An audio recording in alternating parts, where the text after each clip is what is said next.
নির্বাচনের মুখে আবারও উত্তপ্ত পশ্চিমবঙ্গ। মুর্শিদাবাদের চুনাখালীর শ্যামবাজারে কালী মায়ের মূর্তি ভাঙচুর, আর তাতেই প্রশ্নের ঝড়। হিন্দুদের আস্থার উপর আবারও আঘাত। ভোটমুখী পশ্চিমবঙ্গে এই ঘটনা শুধুই প্রশাসনিক ব্যর্থতা নয়, বরং রাজ্যে হিন্দুদের অস্তিত্বকে সরাসরি চ্যালেঞ্জ। স্থানীয়দের দাবি, অজ্ঞাত দুষ্কৃতীরা গভীর রাতে কালী মায়ের মূর্তি ভেঙে দেয়। সকালে সেই দৃশ্য দেখে ক্ষোভে ফেটে পড়ে এলাকা। হিন্দু সম্প্রদায় রাস্তায় নেমে বিক্ষোভ দেখায়, পথ অবরোধ করে। পরিস্থিতি উত্তপ্ত হতে শুরু করলে ঘটনাস্থলে পৌঁছায় পুলিশ। কিন্তু এখানেই তৈরি হয়েছে নতুন বিতর্ক।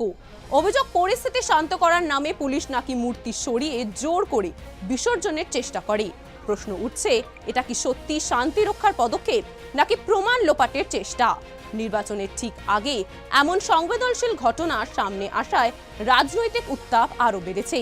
বিরোধীদের অভিযোগ, তৃণমূল সরকারের আমলে বারবার হিন্দুদের ধর্মীয় আস্থায় আঘাতের ঘটনা ঘটছে, অথচ দোষীদের চিহ্নিত করে কঠোর ব্যবস্থা নেবার ক্ষেত্রে প্রশাসন নীরব। সবচেয়ে বড় প্রশ্ন, এই রাজ্যে কি আদৌ হিন্দুদের ধর্মীয় নিরাপত্তা নিশ্চিত? যদি হিন্দুদের দেবমূর্তি পর্যন্ত সুরক্ষিত না থাকে, তাহলে সাধারণ মানুষের নিরাপত্তা কোথায়?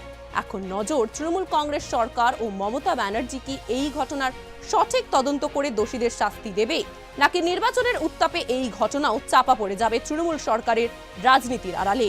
দেখতে থাকুন সুদর্শন বাংলা। জয় হিন্দ।